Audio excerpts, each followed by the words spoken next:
irmão, minha irmã, mais uma vez nós queremos convidar você a abrir a sua Bíblia no livro dos Salmos. Hoje estaremos refletindo, meditando com você no Salmo de número 24.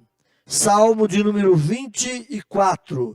Eu quero convidá-la a permanecer com a sua Bíblia aberta e juntos compartilharmos alguns princípios, algumas ideias, algumas realidades tão tremendas que o salmista Davi nos propõe na poesia deste salmo. Salmo de número 24. Salmo de Davi. Ao Senhor pertence a terra e tudo que nela se contém, o mundo e os que nele habitam. Fundou a ele sobre os mares e sobre as correntes a estabeleceu. Quem subirá ao monte do Senhor? Quem há de permanecer no seu santo lugar? O que é limpo de mãos e puro de coração, o que não entrega sua alma à falsidade, nem jura dolosamente. Este obterá a bênção, ou do Senhor a bênção, e a justiça do Deus da sua salvação. Este obterá do Senhor a bênção, e a justiça do Deus da sua salvação. Tal é a geração dos que o buscam, dos que buscam a face do Deus de Jacó. Levantai, ó portas, as vossas cabeças. Levantai-vos, ó portais eternos, para que entre o Rei da Glória. Quem é o Rei da Glória? O Senhor forte e poderoso, o Senhor poderoso nas batalhas. Levantai, ó portas, as vossas cabeças. Levantai, portais eternos, para que entre o Rei da Glória. Quem é este Rei da Glória? O Senhor dos Exércitos, Ele é o Rei da Glória. Louvado seja o nosso Deus, glorificado seja o Senhor por esse texto tão magnífico, tão esplêndido da poesia do passado, a nos trazer verdades tão tremendas também para nós, povo de Deus, nesta noite. Eu quero lançar para você uma perguntinha rápida, mas que quem sabe você possa repensar aí em seu coração. Você tem adorado a Deus de fato em espírito e em verdade? Ou é apenas mais um na multidão? Num tempo de culto, seja o culto público na igreja, ou culto particular na sua casa, você realmente tem se desdobrado ou tem se dobrado perante o Senhor no reconhecimento da sua pífia condição de ser humano, da sua pequenez diante do Criador? Você tem de fato se dobrado diante do Senhor no reconhecimento da grandeza, da majestade desse Deus? Ou você é apenas mais um a participar do ato público de culto? Meu querido irmão, minha querida irmã, nós somos chamados a adorar o Senhor em espírito e em verdade. Espírito em verdade diz respeito a um quebrantamento de coração, diz respeito a uma singeleza de alma, diz respeito a uma ternura para com o nome, para com a pessoa do Senhor, num desejo de obedecê-lo, de andar com ele dia após dia. Eu quero deixar você com essa pergunta, que ela possa inquietar você, que inquietar a mim, e que sempre nós como igreja nos preocupemos em adorar de fato o Senhor em espírito e em verdade. Essa poesia que lemos aqui no Salmo 24, uma poesia curta, breve, são apenas 10 versículos, bela e breve peça litúrgica, ela recebe aqui o simples título Salmo de Davi. Você vai encontrar outros 12 salmos com esse mesmo título, Salmo de Davi. Esses salmos geralmente são salmos ligados à entronização de Davi como rei, ou à grandeza e à beleza do reinado que Deus concedeu a este servo. Historicamente, onde é que nós localizamos este salmo na vida de Davi? Em que parte da vida de Davi podemos pensar que este salmo foi inserido, ou foi inspirado, colocado no seu coração e trazido ao conhecimento do povo de Deus? Os historiadores ou os críticos da Bíblia, no sentido bom da palavra, da pesquisa e da consulta, eles entendem que esse salmo pode ter sido escrito por ocasião da chegada da Arca do Senhor até a tenda preparada por Davi lá no Monte Sião. Eu quero que você volte comigo um pouco atrás e lembre que na época de Samuel, desde a época de Samuel, a arca foi tomada. e a arca teve dificuldades em voltar para o seu lugar. A arca peregrinou em vários lugares, em várias cidades do povo de Israel, e agora com Davi a arca é buscada e é trazida então para Jerusalém, para Sião, porque entenderam que ali era o lugar onde Deus havia escolhido para estar a marca da sua presença. Você se lembra também que Jerusalém, a cidade de Jerusalém, antigamente chamada de Jebus, ela foi conquistada agora no tempo de Davi. Então ainda não tinha se instalado o lugar correto para a permanência da arca, mas no reinado de Davi isto se concretiza. Davi, juntamente com os sacerdotes e pessoas voltadas para esse cuidado, construíram uma tenda apropriada para guardar a arca do Senhor. Não era o tabernáculo na sua composição toda, como havia lá no deserto ou na caminhada em outros tempos passados, mas você tem aqui então uma tenda.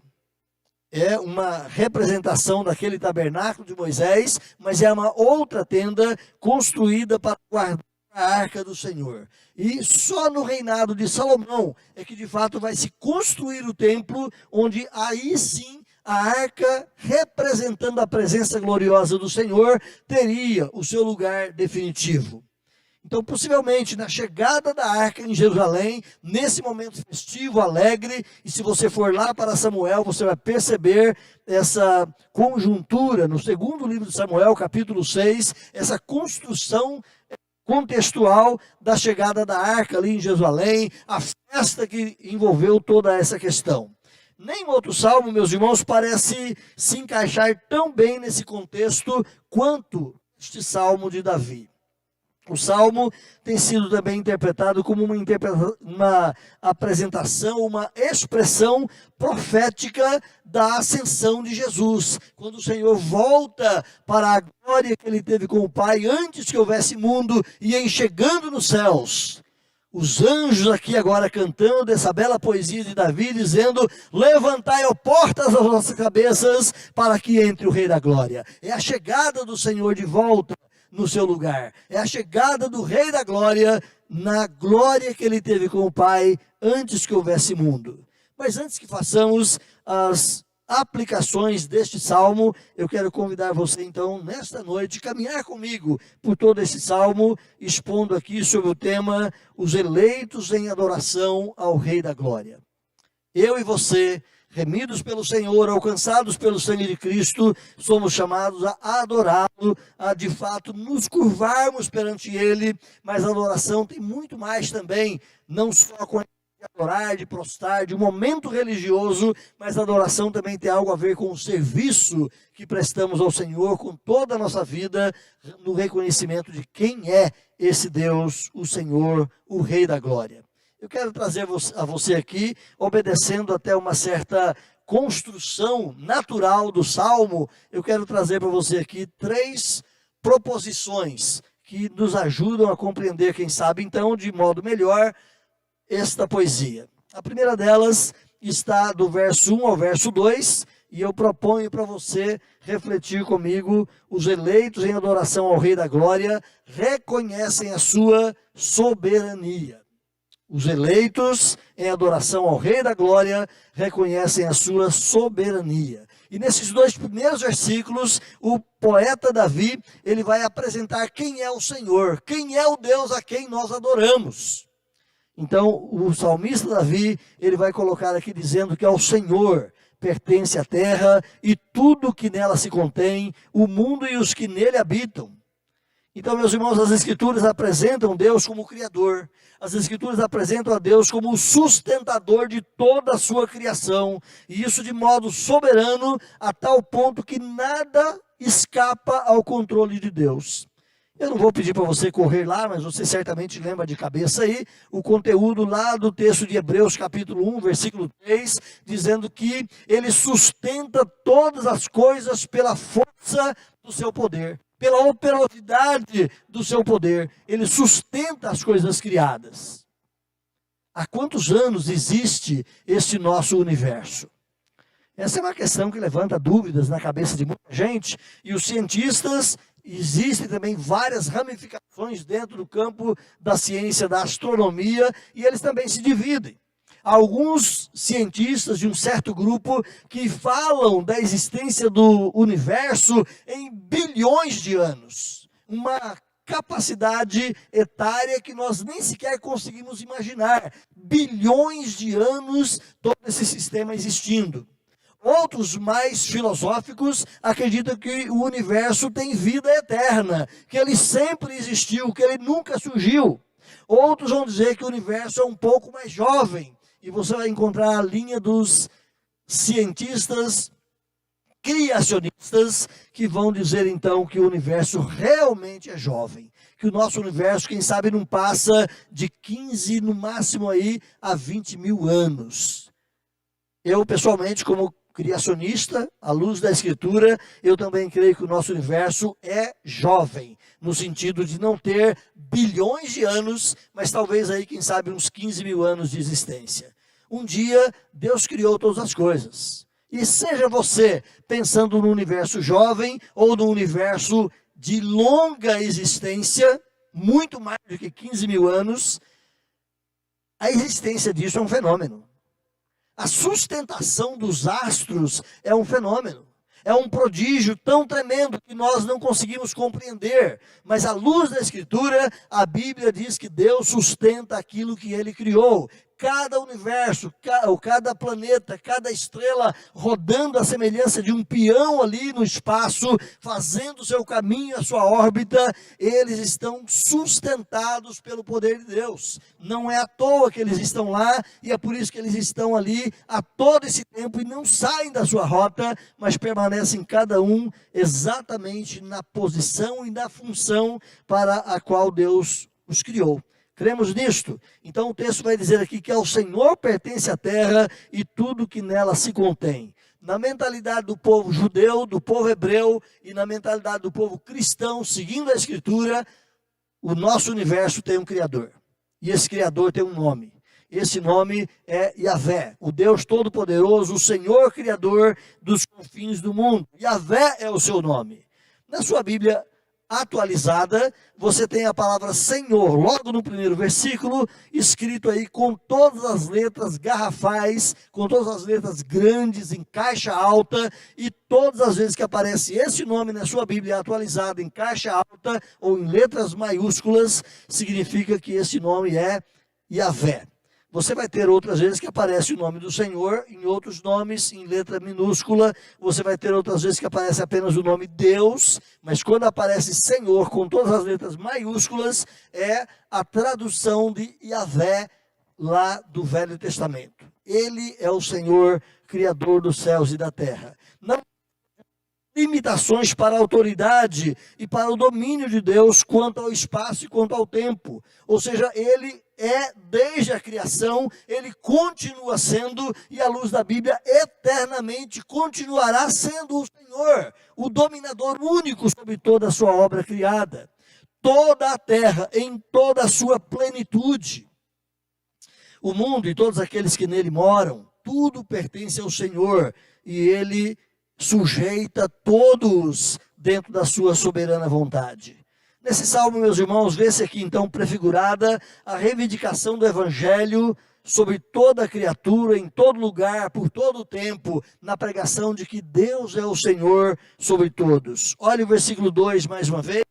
Fundou a ele sobre os mares e sobre as correntes, ele a estabeleceu. O Senhor é o Criador. Lembra de Gênesis 1? Gênesis 1, no princípio criou Deus os céus e a terra porém era sem forma e vazia, estava num lodaçal de escuro e lama, mas Deus faz ali a separação entre águas e terra seca. Deus estabelece e coloca essa plataforma seca, onde nós depois vamos ser criados e seremos os moradores. Ele fundou-a sobre os mares. É uma figura poética para dizer que a terra está assentada sobre um grande caudal de água. Nós somos conhecidos como o planeta água. É o planeta conhecido onde há a abundância tremenda de água que é vida para aquilo que Deus criou. Ele estabeleceu-a sobre os mares. e na nossa versão atualizada diz que sobre as correntes. Essa palavra corrente também, ela pode ser traduzida por rios, e você vai encontrar algumas versões que a tradução não é correntes, mas é rios. Então você vai encontrar o Jardim do Éden, por exemplo, estabelecido numa plataforma exatamente entre 4 grandes rios. Então Deus criou a terra e a plantou-a sobre as águas. O Novo Testamento, meus irmãos, acrescenta então uma outra razão desta reivindicação, demonstrando que Deus não somente fez a terra e aqueles que nele habitam, mas ele também procurou redimir aqueles que nela habitam e caíram em pecado. Deus então é o redentor de uma raça, Deus é o salvador de um povo que ele elegeu para sua honra e glória.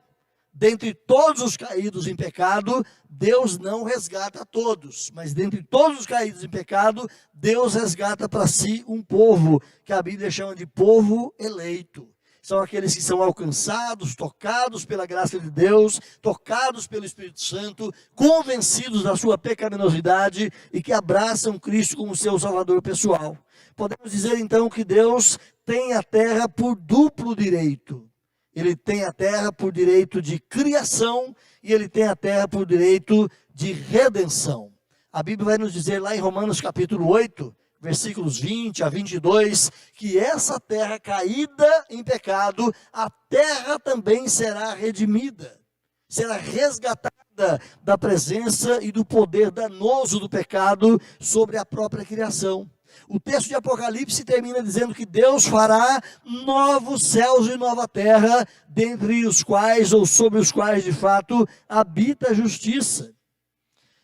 O apóstolo Paulo diz lá em Romanos 14, versículos 8 e 9, porque se vivemos, para o Senhor vivemos, se morremos, para o Senhor morremos, quer pois vivamos ou morramos, somos do Senhor. Olha o que diz o Salmo. O mundo e os que nele habitam pertencem ao Senhor. Todos pertencem ao Senhor, mas há um povo que pertence a ele por direito de redenção. Se você correr comigo também, lá para o versículo 18 e 19 de 1 Pedro capítulo 1, 1 Pedro capítulo 1, verso 18 e 19, diz Pedro, sabendo que não foi mediante coisas corruptíveis como prata e ouro que fostes resgatados do vosso fútil procedimento que os vossos pais vos legaram, mas pelo precioso sangue como de cordeiro, sem defeito e sem mácula, o sangue de Cristo. Fostes resgatados. Não são todos, mas há um lote dentro dessa humanidade, dentro desse povo todo que constitui os habitantes do planeta. Desde os tempos passados até o último dia, na volta do Senhor Jesus Cristo, há dentre essa multidão inumerável, uma multidão também, que Deus resgata para a sua glória. O poeta apresenta a terra como a obra criada de Deus, bem como todas as suas riquezas. Diz o versículo 1 mais uma vez, a terra e tudo que nela se contém. O que se contém na terra? Quais são as riquezas que a nossa terra reserva e guarda? Você pode pensar em inúmeros tipos de riqueza. Então você vai encontrar aqui na palavra melor, lá no hebraico, a palavra plenitude que você tem aqui no seu texto, ou a ideia de tudo que ela se contém. Essa palavrinha dá a ideia de aquilo que preenche, aquilo que totaliza, a massa, o conteúdo total, o comprimento, a extensão toda, a extensão completa, a totalidade, a completude, são termos sinônimos que temos aqui para essa ideia da plenitude, traduzida aqui como o que nela se contém, ou ou tudo que nela habita. Então essas palavrinhas, meus irmãos, elas traduzem essa ideia da plenitude, e nós podemos entender que a plenitude do planeta Terra não são apenas os seus habitantes, mas a plenitude do planeta Terra é tudo o que é a nossa Terra. Imagine quantas toneladas ou milhares de toneladas de ouro que já foram extraídas do subsolo da nossa Terra durante esses milhares de anos que a humanidade está aqui. Imagine ainda quantas toneladas de riquezas existem lá nos interiores da nossa terra. Nós não temos condição de dimensionar tudo isso, mas só em minerais a riqueza é imensa. Tudo que nela existe é do Senhor. Mas se você for pensar em outros meios de riqueza, da plenitude da terra, as riquezas vegetais, a grandeza de descobertas que tem na área vegetal, como medicamentos e outras coisas, é infindável, é de uma riqueza inumerável. O salmista, meus irmãos, aqui pela expressão, ele tem em mente os homens, mas ele tem em mente também a plenitude, a totalidade do ser da terra. Tudo pertence ao Senhor. Obviamente que à luz da própria Escritura, os homens, eles são a coroa da criação, a parte mais bela da criação do Senhor. Olhe o texto de Isaías 42:10. Olhe lá na sua Bíblia, Isaías 42:10. O profeta vai dizer: cantai ao Senhor um cântico novo, e o seu louvor até as extremidades da terra. Vós os que navegais pelo mar, e tudo quanto há nele. Vós terras do mar e seus moradores. Cantai ao Senhor um cântico novo. Toda a terra, a plenitude da terra, tudo que nela há, tudo que há nesse mundo, é de propriedade única e exclusiva do Senhor. João Calvino, o reformador do século XVI, ele vai dizer: a que propósito são aqui produzidas tantas espécies de frutos e em tão exuberante abundância, e por que se espalham nela tantos campos, prazenteiros e deleitosos, senão para o uso e para o conforto dos homens? Tudo que há na terra, Deus criou primeiramente para a glória dele, mas tudo que há na terra, Deus criou também para o nosso bem, para a nossa alegria, para o nosso prazer. Não só as riquezas que se encontram na visível e exuberante superfície, mas todas as riquezas também guardadas na profundeza da terra. Tudo foi criado para a glória de Deus e para o seu louvor, e tudo criado para o nosso bem. Nós louvamos a Deus pela tecnologia, pela ciência, que tem cada vez mais aberto espaço para descobrir essas riquezas, e não apenas para descobri-las, mas para utilizá-las para o bem. Infelizmente, muitas dessas riquezas do Senhor, a nosso dispor aqui na terra, são muitas vezes utilizadas para o mal, mas Deus tem conduzido a humanidade a desfrutar e a descobrir as riquezas do seu planeta. Ao Senhor pertence tudo isso. Então nós, seres humanos, já poderíamos tirar daqui a primeira lição: somos apenas servos do Senhor para cuidar daquilo que Ele possui. E o planeta que Ele nos deu é algo que é dele, pertence a Ele, mas somos aqui os seus colaboradores, os seus administradores nesse grande jardim que o Senhor criou. O salmista proclama aqui, meus irmãos, também, como Rei do mundo inteiro, Ele nos coloca aqui com o fim de levar os homens também a conhecê-lo, para que, através da própria natureza criada também, nós possamos ajudar os homens a perceber quem é o nosso Deus e possamos então ajudá-los a servir a esse Deus. Se você corre lá para o texto de Paulo em Romanos capítulo 1, Paulo em Romanos capítulo 1, versos 18 a 20, Paulo diz: a ira de Deus se revela do céu contra toda a impiedade e perversão dos homens que detêm a verdade pela injustiça. Portanto, o que de Deus pode se conhecer é manifesto entre eles, porque Deus lhes manifestou. Porque os atributos invisíveis de Deus, assim o seu eterno poder, como também a sua própria divindade, claramente se reconhecem desde o princípio do mundo, sendo percebidos por meio das coisas que foram criadas. E Paulo complementa dizendo: tais homens são indesculpáveis, porque conhecendo assim esse Deus criador através da obra criada, não o glorificam como Deus. Mas o que eu gostaria de destacar nesse texto, meus irmãos, é que a coisa criada, não só o nosso planeta, mas o universo criado com toda a sua riqueza, apresenta Deus a nós. Revela-nos que Ele é o Criador e Senhor sobre tudo. Então, o Deus a quem servimos, o Deus a quem adoramos, os eleitos se dobram para adorar esse Deus que é o Deus soberano. no reconhecimento da sua majestade e grandeza. O Senhor Criador é aquele que com sabedoria fundou os céus e fundou a terra. O versículo 2, mais uma vez, diz: fundou ele. Deus estabeleceu a terra. A referência aqui, então, é a esse Criador de Deus. Fundou-a ele sobre os mares. Como é apenas natural, o Criador de tudo é responsável por tudo que é dele e cuida de tudo que é dele. Ele é o benfeitor de tudo e ele é o soberano sobre toda a sua criação. Lembrar você, então, que você, como eleito de Deus, é aquele eleito que adora o Senhor no reconhecimento da sua soberania, da sua majestade. Esse é o Deus que deve ser adorado por suas criaturas e particularmente por todos aqueles que são de fato eleitos do Senhor, são de fato redimidos pelo seu amor e graça. Peca contra ele todos aqueles que não o adoram.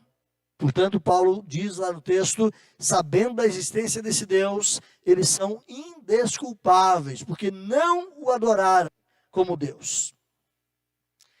Segunda parte do Salmo vai começar aí no versículo de número 3 e vai até o versículo 6. E a segunda parte do Salmo, na sua cadência normal da construção poética, vai nos levar então a uma segunda reflexão. E essa reflexão eu coloco aqui o título, que os eleitos em adoração ao Rei da Glória são transformados no seu caráter. Aqueles que realmente são feitos adoradores do Senhor, não apenas são levados a um ato religioso e cristão, mas são levados a uma transformação de vida.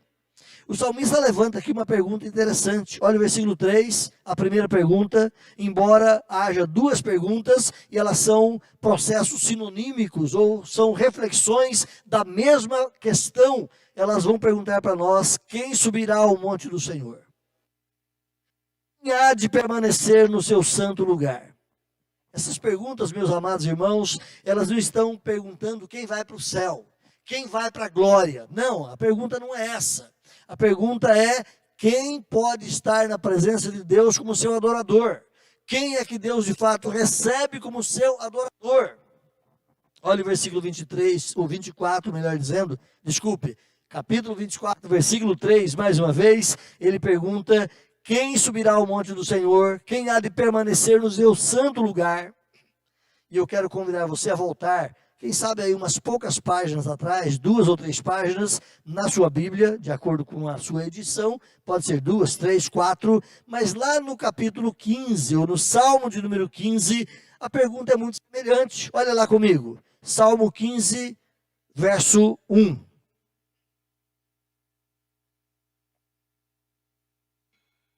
Salmo 15, 1. Quem, Senhor, habitará no teu tabernáculo? Quem há de morar no teu santo monte? De novo, a pergunta de Davi nesse Salmo 15 não é quem vai para o céu, não é quem vai para a eterna, mas a pergunta imediata é: quem pode estar diante do Senhor ali na representação física e humana que tu mandaste construir, que é o teu tabernáculo? Quem é que pode subir a Jerusalém e vir adorá-lo? E também, da mesma forma, o Salmo 15 vai desdobrar aqui algumas exigências. E eu volto com você para o Salmo 24. Volta para o Salmo 24 e você vai caminhar comigo, percebendo ali as exigências que Deus faz. Quem é que pode ser um adorador em espírito e em verdade?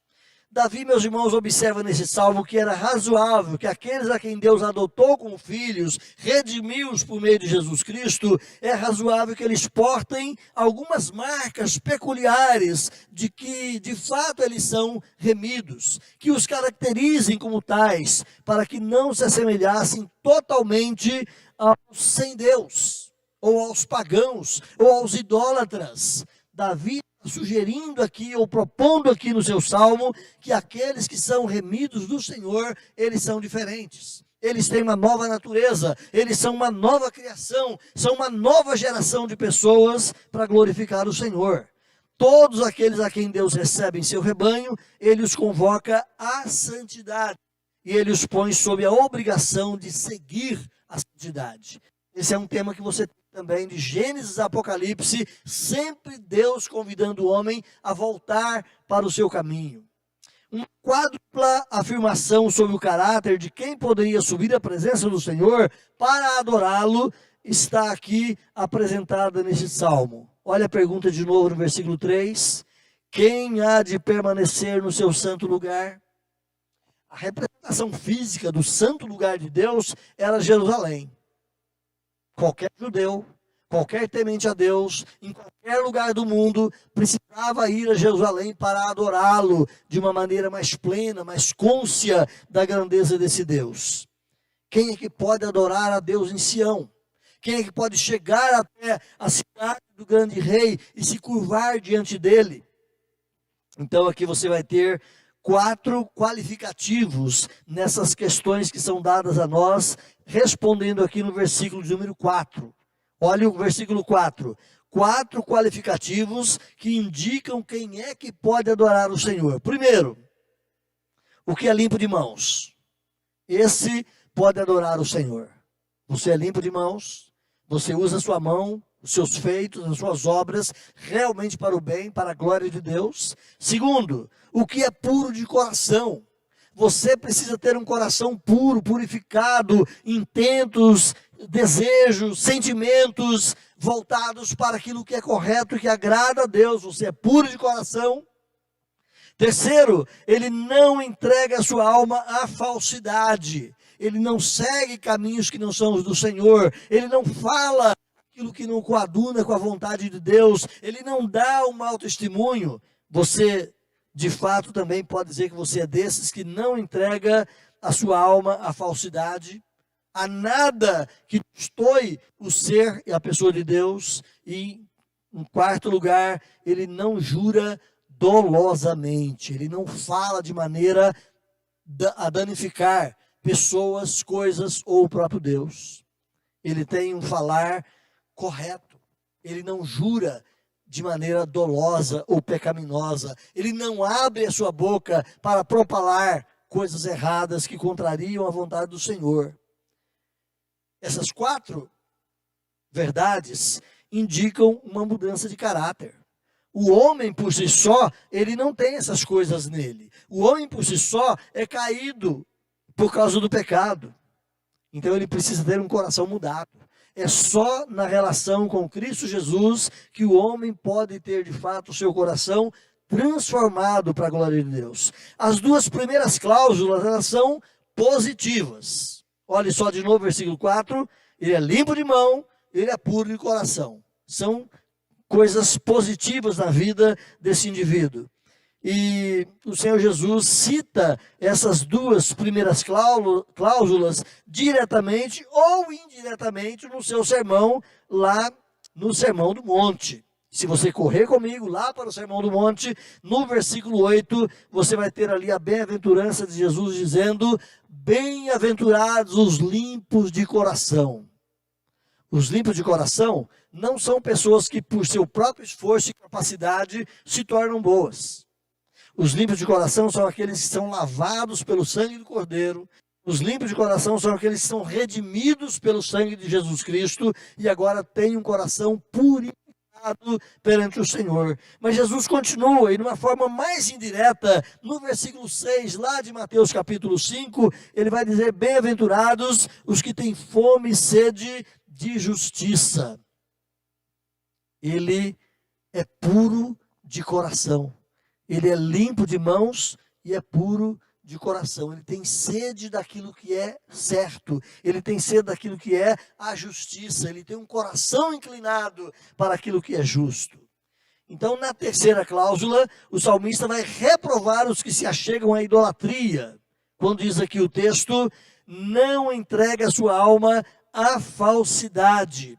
A palavra falsidade aqui é a palavra congênere, é a palavra sinônima de vaidade. Em muitos lugares do Velho Testamento, essa palavra vaidade, a mesma palavra que deriva vento ou sopro, ela tem ali o sentido daquilo que é nulo e vão.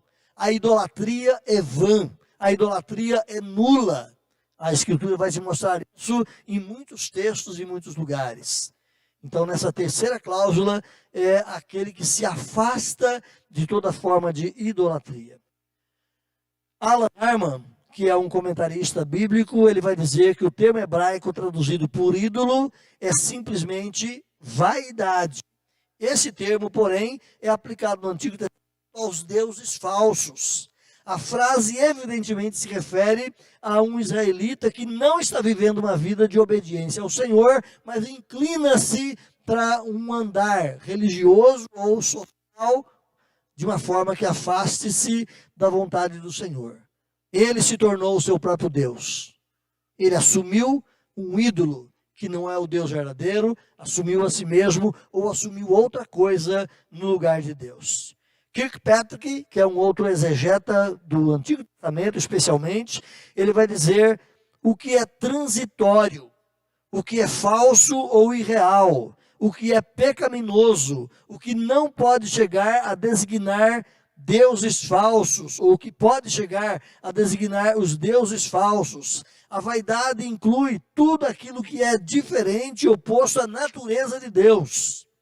Pode-se entender aqui, então, no sentido mais amplo, tudo que o coração humano coloca no lugar de Deus. Ele não inclina sua alma à vaidade, à nulidade, à idolatria, a algo que tome o lugar de Deus em seu coração. Entregar a alma à vaidade, diz o texto aqui, entregar a alma à falsidade. Aliás, no último versículo, ou na última cláusula, entregar a alma à falsidade implica em desejar, em apegar-se àquilo que é falso. É jurar dolosamente, é jurar com o intento de enganar, de suprimir ou subjugar pessoas. Uma transformação de caráter. Então o cristão é aquele que nasceu de novo. O cristão é aquele que tem uma nova inclinação. Ele luta com a velha inclinação, mas ele tem um novo desejo, uma nova vontade na sua vida. O Senhor, meus irmãos, é o Deus da verdade, que procura a verdade daqueles que são seus servos, porque é Ele que derrama em nosso coração o seu amor, a sua graça, essa nova geração, essa nova criatura, e pela qual podemos então ser adoradores em espírito e em verdade. O poeta Davi, nesse salmo, categoricamente, ele vai nos ensinar que são esses os adoradores que Deus procura. São esses adoradores que Deus quer na sua presença. E como ele não vai encontrar adoradores por natureza própria, inclinados a ele, ele toma os pecadores e os transforma em adoradores seus. Ele toma os caídos no pecado e os redime. Ele toma os lançados na morte eterna e os tira de lá e os faz novo coração, novo homem, novas pessoas com uma nova inclinação. À luz do Novo Testamento, meus irmãos, os abençoados são esses. Olha o que diz o versículo 5. Este obterá do Senhor a bênção e a justiça do Deus da sua salvação. Esse é o cidadão que vai receber a bênção de Deus. Não por seu mérito, não por seu esforço, mas porque Deus, pela sua graça e misericórdia, o redimiu de um poço de perdição e lama, como diz Davi num outro salmo, e o coloca assentado ao lado de príncipes. À luz do Novo Testamento, então, os abençoados, os que são redimidos por Deus, eles são justificados, são capacitados a viverem essas 4 injunções que Davi apresenta aqui no verso 4. Isso em livre harmonia com a sua nova natureza criada. Ele não é forçado, mas ele recebe uma nova natureza, um novo comando, uma nova designação do próprio Deus. E por isso ele passa a experimentar, talvez não na sua plenitude o tempo todo, mas ele passa a experimentar na sua vida as inclinações dessa nova natureza, desse novo caráter. Ele passa a ser limpo de mãos, buscando obras que glorifiquem a Deus. Ele passa a ser puro de coração, buscando um pensar, um sentir, inclinar a sua vida para aquilo que agrada ao Senhor. Ele passa a não entregar a sua alma à falsidade e passa a falar de maneira agradável ao Senhor. Uma vez recebido de Deus, eles cumprirão estas exigências, de novo, não coagidos, não forçados, mas por livre disposição, por livre vontade, porque a sua vontade e a sua disposição foi renovada pelo poder de Deus. Meus irmãos, esta geração de abençoados e justificados, eles são os adoradores de Yahvé, eles são os adoradores do Rei dos Reis. Olha o versículo 6. Olha o versículo 6. Tal é a geração dos que buscam o Senhor, dos que buscam a face do Deus de Jacó. Essa geração, esse povo, redimido pelo sangue de Jesus, eles buscam a face do Deus de Jacó. Você está no meio deles? Você é um adorador do Senhor? Você já teve a sua alma realmente transformada, redimida, impactada com um novo coração, com um novo caráter, com uma nova inclinação, uma nova disposição de servir o Senhor? Alegre-se, meu irmão. Alegre-se, minha irmã. Porque se você passou por essa experiência, realmente você é daqueles que alcançam do Senhor a bênção. Olha o versículo 5. Este obterá do Senhor a bênção e a justiça do Deus da sua salvação. A justiça não é nossa. A justiça não é própria. A justiça não é feita por nossos atos, mas a justiça nos é dada em Cristo Jesus. O Salmo, mais uma vez, dá uma mexida na sua estrutura e nos leva a pensar em um novo assunto. A partir do verso 7 ao versículo 10, você vai ter aí então uma nova entonação, uma nova apresentação do conteúdo que Davi propõe. Do versículo 7 ao 10, você tem então aquilo que eu denomino aqui, que os eleitos em adoração ao Rei da Glória proclamam e exaltam o Rei da Glória, ou a glória do Rei. De novo, os eleitos em adoração ao Rei da Glória, os eleitos em adoração ao Rei da Glória proclamam e exaltam a glória do Rei. Historicamente, como já dissemos, esse salmo ele está apresentando a entrada gloriosa de Davi junto com a arca no lugar, no destino a que tinha sido dado para essa arca, numa tenda especialmente produzida para receber a arca, que era a representação de Deus, ou representação da presença de Deus lá no meio do seu povo em Jerusalém. Depois, como dissemos, essa arca vai ser tirada dessa tenda e vai ser colocada dentro do templo em Jerusalém, o templo que seria construído anos à frente pelo filho de Davi, o rei Salomão. Olhe os versículos 7 e 9. Olha o que diz aí. 7 e 9. Levantai, ó portas, as vossas cabeças, levantai-vos, ó portais eternos, para que entre o Rei da Glória. Versículo 9. Levantai, ó portas, as vossas cabeças, levantai-vos, ó portais eternos, para que entre o Rei da Glória.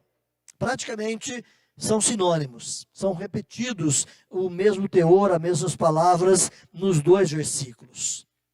Pode-se também aplicar aqui esse fato, não apenas a entrada gloriosa da arca junto com Davi nesse novo espaço, mas pode representar aqui também o fato da ascensão de Jesus, como disse a introdução, pode ser um salmo profético apontando para o retorno de Jesus Cristo, para o momento onde ele voltaria à sua glória.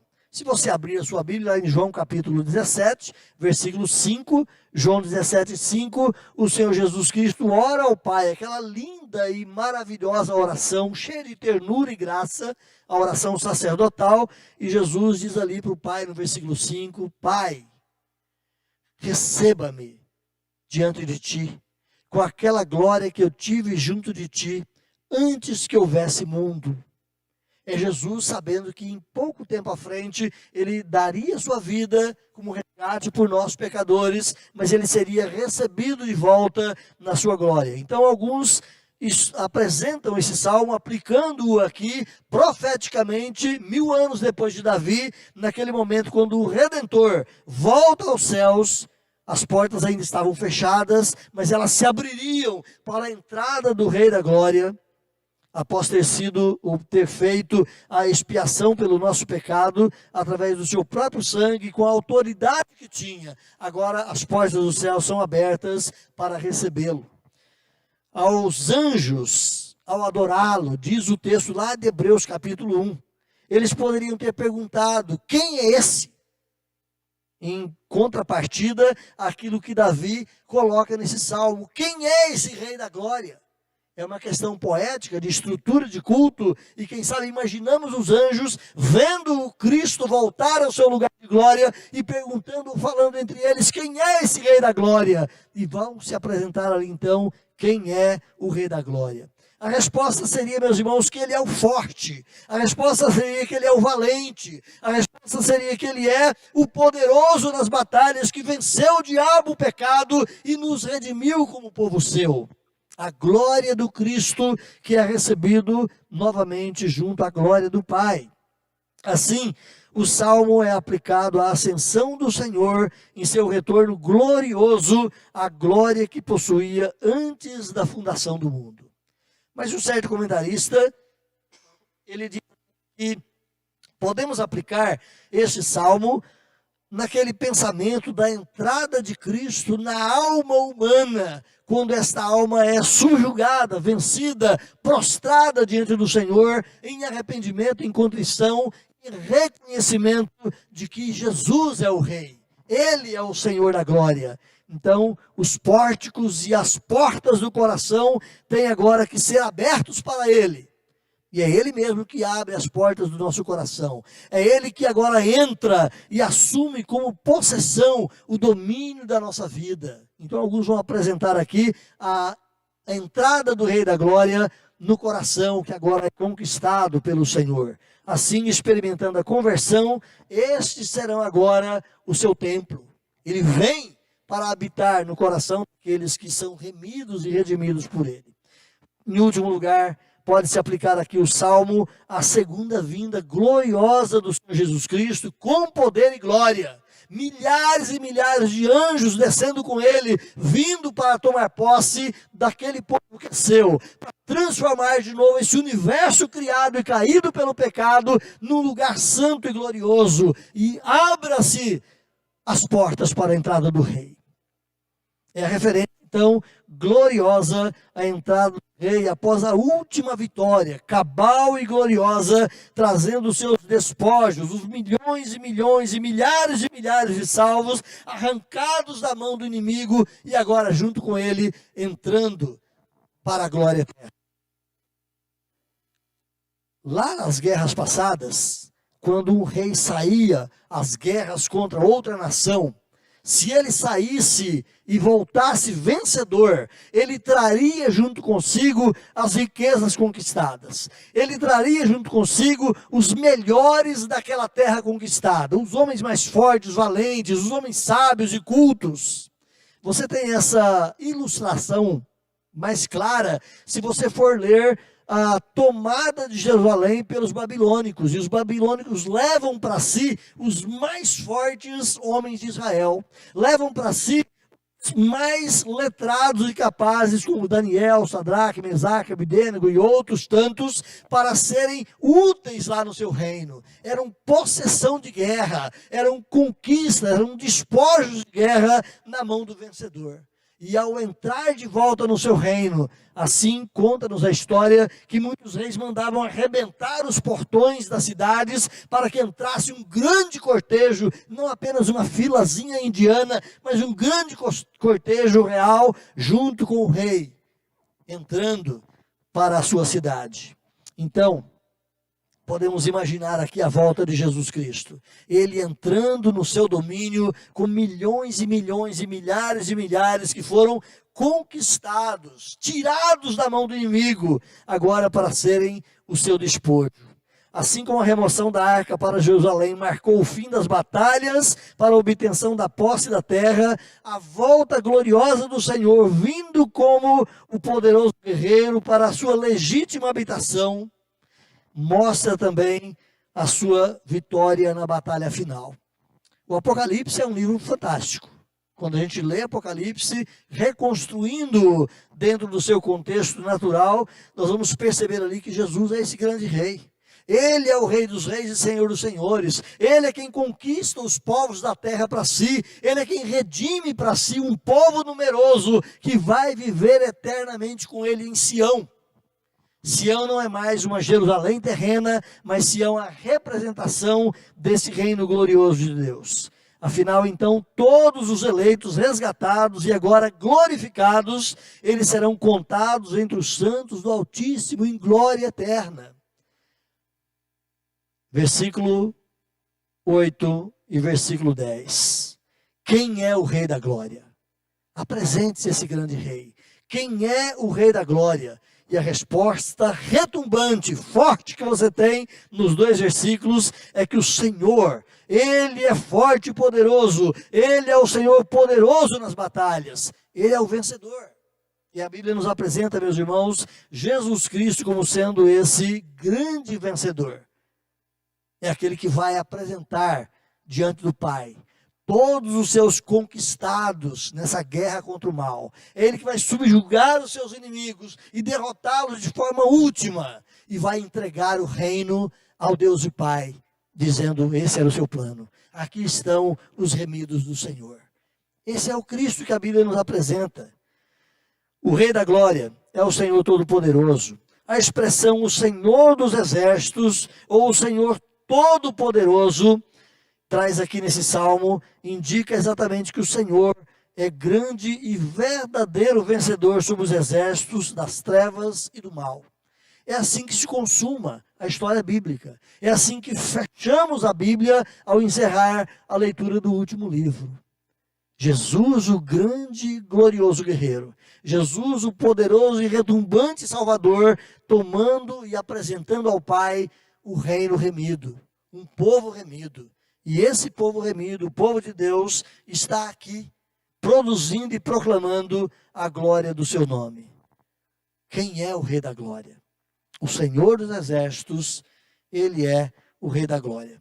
Terminamos aqui, meus irmãos. O Senhor da criação é também o Senhor da salvação. O Deus que cria é o Deus que salva. O Deus que controla o mundo é o Deus que controla a vida de cada um dos seus eleitos. Não tenha medo da vida, não tenha medo da morte, não tenha medo das coisas que podem te cercar nesse momento crucial da nossa existência, sabendo que o Senhor está cuidando da sua vida. O Senhor é aquele que tem o controle absoluto sobre tudo.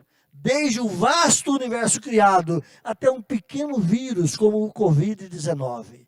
Deus controla tudo e todos para a glória do seu nome. Os eleitos em adoração, eu disse lá na minha primeira proposição, os eleitos em adoração ao Rei da Glória reconhecem a sua soberania e o adoram. Segundo, eu disse que os eleitos em adoração ao Rei da Glória são transformados no seu caráter. Quem poderá? São aqueles que Deus transforma. Em terceiro lugar, os eleitos em adoração ao Rei da Glória proclamam e exaltam a glória do Rei. Levantai, ó portas, as vossas cabeças. Levantai-vos, ó portais eternos, para que entre a glória. Então, naquele belíssimo livro de Apocalipse, como eu disse, pode-se ver o cumprimento último deste salmo, quando o magnífico Senhor, o grandioso Redentor, terá a conquista completa, a plenitude da sua obra, consumada e realizada, apresentando diante do Pai o reino e os reinados, o rei e os súditos, todos prostrados em adoração ao grande Senhor, ao nosso Deus. Que Deus te abençoe, meu irmão, minha irmã, e que na contemplação desse salmo, eu e você possamos nos quebrantar diante do Senhor. Eu e você possamos nos curvar diante dele, adorando-o em espírito e em verdade. Deus te abençoe.